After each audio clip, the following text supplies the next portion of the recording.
Hello, what is up? I am finally back with another video, and how about that intro? I spent so long on this and it was so much work, but I had fun. I'm doing some actual video making for the YouTubes. Anyways, with that behind us, this is a video about how I created the room I am in right now.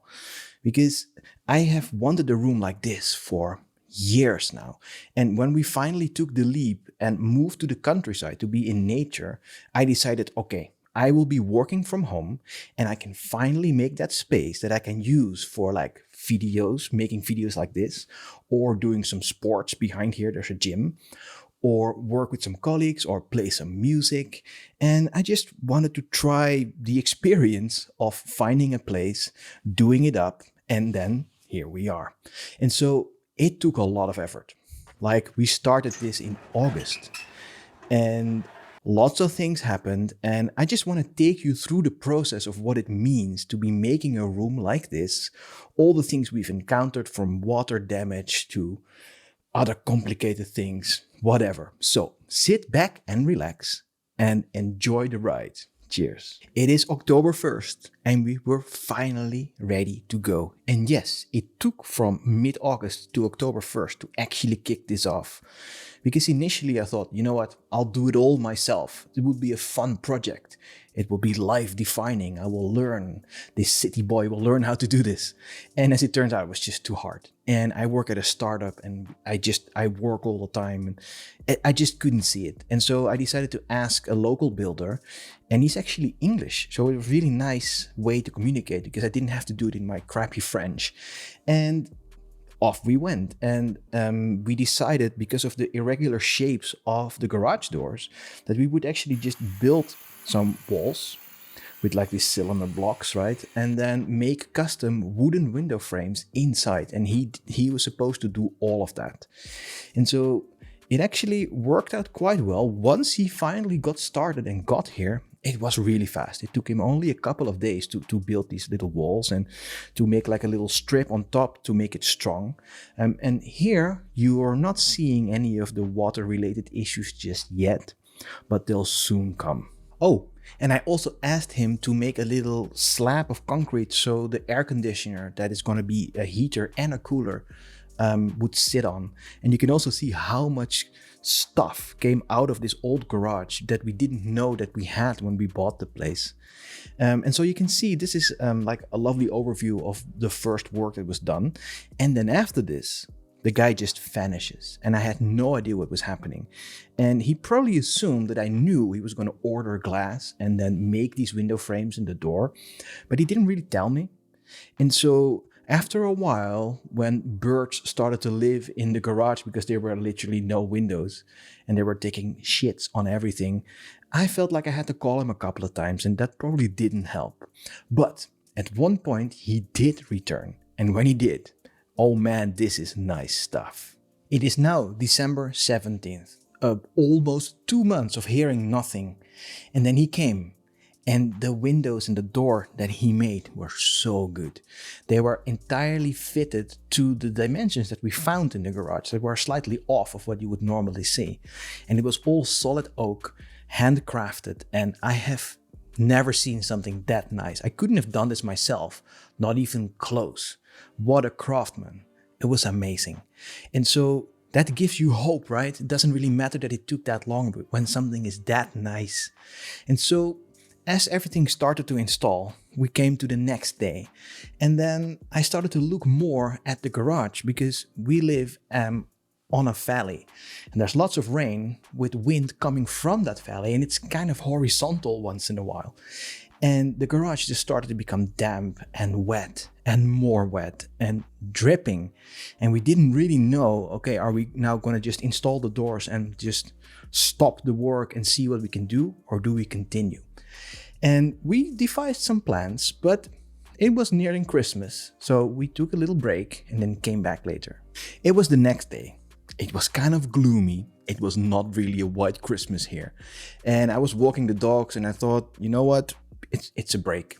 We're not going to do anything on the room now, even though I was quite antsy because it had been taking so long.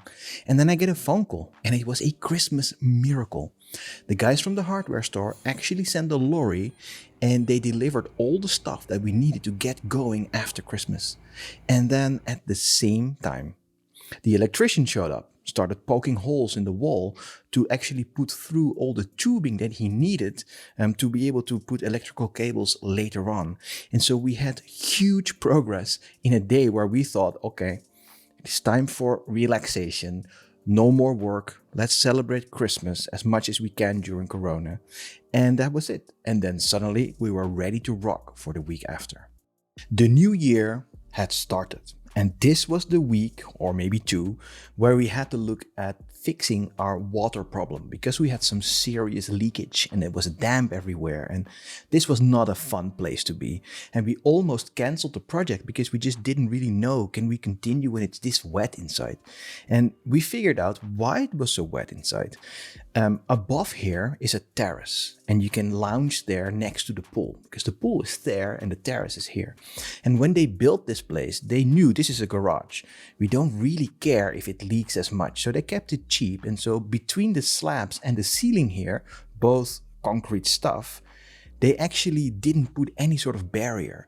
And so the concrete is porous. And so when it rains enough and it goes through the slabs, and once it saturates and it rains a bit more, it starts dripping. And there was just nothing you can do about that unless you take off all the slabs, put a barrier on and put the slabs back. But that's a lot of money, and that's not enough of money we have now, or at least not that we want to spend on this. And so we came up with the most janky but pragmatic solution out there, and it works really well. I'm so happy that we did this. So what we did is we have a wall that is deeper. So it's like 25-30 centimeters deeper than normal. And so it's an empty gap there. And then on the top, we put a whole bunch of zinc. And that zinc is in a slope. And then there's a little gap on the outside wall with a tube. And so when the water leaks, because it's only that spot, right? So the water leaks down and it just slowly goes outside. And then we also put some air filtration stuff in the wall itself. So when the wind blows from the valley, it actually goes through the wetness and then into the room. And so it should dry stuff out. And it worked so well. It's actually amazing. And so this jank setup cost only a little bit more. We learned about how to do this stuff and we're good to go. So we actually added a little bit of insulation there, and we used the green scaffolding, which basically is also water resistant. And so now with this out of the way, there was a couple of other places we still had to solve the water. You'll see that in a sec. But for the rest, we were ready to go with the inside. Oh yeah, I did a wardrobe change because it took quite long to make this video and I couldn't keep wearing the same shirt every day. That was kinda nah. Anyways, a couple of days had passed and I thought, okay, I'm gonna have to solve our second water problem. And I was hoping I could actually do that on my own. Turns out, not really. Anyways, the second problem that we had was actually we have concrete blocks, and those are the walls below the windows that we have. And we couldn't treat these walls yet because it was too cold overnight. So we could spray something on it and then in the morning come and see and everything would fall off because it's just too cold. So we decided to just leave the walls as is and work on the inside. And we actually have horizontal rain and a lot of wind because we live on a valley. And the rain would literally go through these blocks. They are too porous. And so every day I would go and have a look at the garage, there were puddles inside because it just rained through the wall. So I found this really cool product called Storm Dry. And it's like a paste that you can put on masonry work to kind of, harden it out or actually make some sort of a water seal. So I thought, this is it. I'm gonna try it. And I painted all day, and it was kind of annoying, but also kind of fun to do because I was fixing a problem, right? And then I come back the next day and same amount of puddles. It just didn't work. I think it was too porous.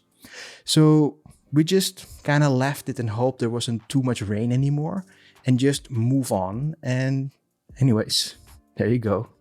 It was ceilings and walls time. And this is a very exciting moment in the build because you see results, like you see the room change a lot, right? And so Mark, you can see he did it all by himself because he had this amazing tool to put a board on, make it go up, and then attach it to the ceiling. And he did that super fast. And then for the walls, we decided to have plasterboard with already stuck to it insulation. And this stuff is decent. It has like an R value of 2.5, 2.7. This is like how well it insulates.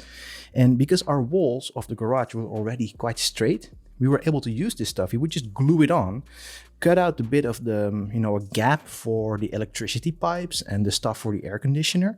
And it was like literally like putting in a puzzle, and he did that really fast. And so at one point he took a break and I saw he was going home for lunch. And so I was like, oh, let's have a look. And then I looked at some of the holes that he used for, that he made for the lighting, and the electricity cables were still running out, and there was so much water coming off of them. And so we had another leak that we didn't anticipate, and there was yet another spot that was completely saturated and started dripping. And I was like, again, more. Like, I'm putting so much time, effort, and money in this room. I just don't want it to be leaky, right? And so I didn't know what to do anymore. We asked Mark. He was like, yeah, at this point we both didn't know. And so I called my brother and I called a friend, and both said, why don't you just buy a big tarp and put it on top for winter? Because you're not sitting on that terrace now. It's cold and everything is frozen and there's not that much sun out. So I thought, why not? So I ordered a huge tarp that would fit this room here on the top, and it was pretty big. And that worked out pretty well because there was lots of lounge chairs and other stuff already on the terrace. So I could put that in the middle, and so I could create a slope. And it was really slippery because the whole terrace was iced, but I got it done. And I could just unfold the whole thing, use tie rips and zip ties and things like that. And it kind of worked, I thought. And then it started raining, and then you could see what type of wind we have here. And oh boy, that was a lot of wind. And I was taming the beast basically. Every day after work, I would go in and have a look, and there was like, I don't know, thousands of liters of water on the tarp. And I bought a pump, and I was pumping every day. And yeah, it was a challenge, but we got rid of the water problem inside. In the next couple of days, things went really fast. We had both the electrician and the builder here at the same time. And the electrician was actually working on all the switches, power sockets, connecting the lights, and they even started working on the air conditioner. And then at the same time, the builder, Mark, was actually working on all the finishing touches of the plasterboard and filling things up and putting like nice ridges and then kind of plastering it so it's like super strict and tight, and it started to really become like a room now. And we got so far in that week that we were ready to start painting, and after that putting the floors, and then done. And I was getting really excited. I really thought we were ready for paint, but we were definitely not, because first of all, it started raining like crazy. It rained through the walls again. And also the plaster that was on the walls, the new stuff, it's wet anyways, but it has to dry. Because of the rain, it couldn't dry. And in the morning when I would come into the garage, there were puddles on the floor. It was crazy. And so we decided to turn on the air conditioning at really hot, because our air conditioner is like two-way, it's hot and cold. And I also had a dehumidifier.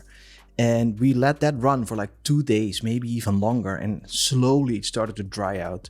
And then I thought, yes, it's paint time. We're ready to rock. But of course I wasn't. Because you know what? all this plaster, it needed to be sanded because all the holes that were filled up, like all the screw holes and all that stuff, it needed to be sanded so it's flat, because otherwise you have ugly walls. I didn't know this. I'm a novice at all of this. And so Mark started sanding, and oh boy, the amount of dust is ridiculous. I've never seen this much dust. The poor guy did it all alone.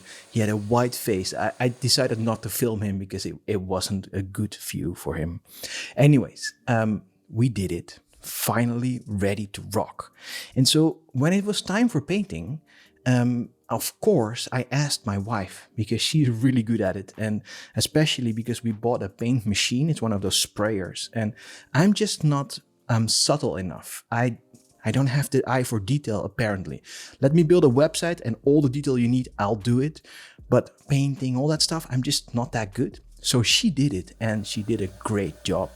And she worked really hard, so I really thank her for this. And slowly but surely, everything started to finish. And there's actually one piece of ceiling where the initial drips were, you know, the part before where it was dripping off the electronics. We didn't paint this one, and we also didn't fill it up with plaster, because if it was too wet, we would actually be able to just replace it and just deal with the leakage like that for a while. But yeah, it was finally done.